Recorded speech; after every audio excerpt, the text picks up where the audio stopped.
که غواړئ چې نارینه اولاد ولرئ نو نن یو نسخه درته ښیم تر څو تاسې وکولی شئ چې نارینه اولاد راوړئ.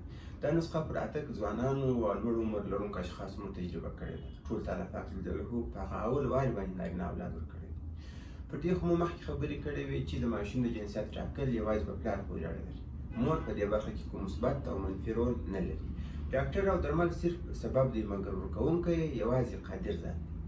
دا چې د خاوند سپرم یا مني دا قابلیت پیدا کړي تر څو د ماشوم جنس نارینه وټاکي، د دې لپاره یوه لنډه نسخه درته ښیم تر څو تاسې وکولی شئ چې د خدای جل جلاله په مرسته او کومک سره نارینه اولاد هم ولري. لومړی به سپارښتنې درته ووایم، بیا به پر پرهیز باندې خبرې وکړو. په هر 4 ساعته کې 1 ساعت مسلسل باید تاسې چټک قدم ووهئ. هر سهار او ماښام یو غټ ګیلاس د زردکو یا ګازرو خالص جوس باید وڅښئ. هر سهار باید 5 خرما، 5 انځر، 5 چهارمغز د یو کاچوغې عسل او یو ګیلاس شیدو سره باید ګډ کړئ او ویې خورئ. په هفته کې یو یا 2 وارې باید د پسه د وچې سوي غوښې پلو وخورئ. د نسخې په 3مه میاشت کې باید سربیکس ګولۍ هم تاسې شروع کړئ تر څو ستاسې سره د سپرم په قابلیت کې او د سپرم په ښه جوړښت کې کومک وکړي.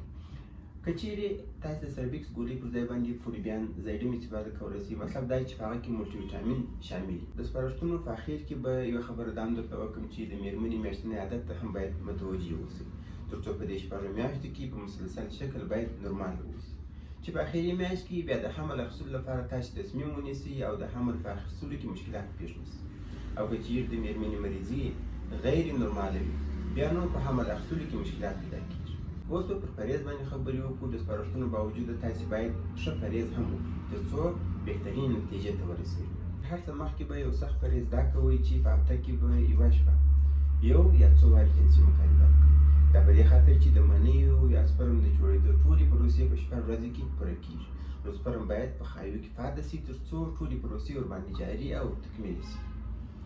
مګر ستاسې جنسي مکالمات باید په دې 6 میاشتو کې د اولاد راوړلو لپاره نه وي. په هغه باندې ستاسې خپله ښه سا خلاصېږي. او د حمل اخیستلو لپاره چې څنګه جنسي مکالمات وکړئ طریقه یې بیا وروسته درته ښیم. تر هغه وخته چې میرمن حمل اخلي نارینه باید د هګۍ د خوراک څخه مطلق پرهیز وکړي، هغه که ایښېدلې وي او که په غوړو کې پخ شوي. تر هغه وخته چې میرمن حمل اخلي خاوند باید مطلق ټول نشهیي توکي قطع کړي لکه سګرېټ، مسوار او داسې نور. تر هغه وخته چې میرمن حمل اخلي خاوند او میرمن باید دواړه د خپلسري درملو او تشویش څخه ځان وساتي او ښه خوراک وکړي، ځکه چې تشویش او خپلسري درمل کولی شي چې ستاسې هورموني توازن غیر نورماله کړي او بیا حمل اخیستل مشکل کېږي. یو څو نورې مهمې خبرې په دې شکل درته کوم چې بهترینه خبره دا ده چې لومړی باید خاوند د ښایو تلویزیوني معاینات او بیا د منیو یا سپرم معاینات وکړي. که مو سپرم لږ و یا غیر نورمال او یا مو ښایو میکروب یا پړسوب درلودی نو تاسې ته به مربوطه مشکل حل کړو او ورسره یو ځای به د سپرم د قوت او زیاتوالي لپاره صحي درملنه وکړو. کله چې تاسې د دغو شیانو تداوي وکړله بیا نو تاسې کولی شئ د 6 میاشتو یادو پرهیز او سپارښتنو ته ادامه ورکړئ. کله چې یاده پروسه تاسې 6 میاشتې مکمله کړه بیا نو تاسې څه وخت باید جنسي مقاربت د حمل اخیستلو لپاره وکړئ. دغه 6 میاشتې خو تاسې جنسي مقاربت کوئ مګر د حمل اخیستلو لپاره نه. کله چې 6 میاشتې پوره شي بیا نو کله چې میرمنې ته میاشتنۍ مریضي راشي د اولې ورځې څخه به حساب ونیسئ. پر 14مه، 14مه او 15مه ورځ به یو وارې جنسي مقاربت د اولاد راوړلو لپاره وکړئ. نور به د ټولې میاشتې په جریان کې پرهیز کوئ. یوازې په دې 3 ورځو کې جنسي مقاربت کولی شئ. تر هغه وخته ادامه دې حالت ته ورکړئ چې څو میرمن حمل اخلي.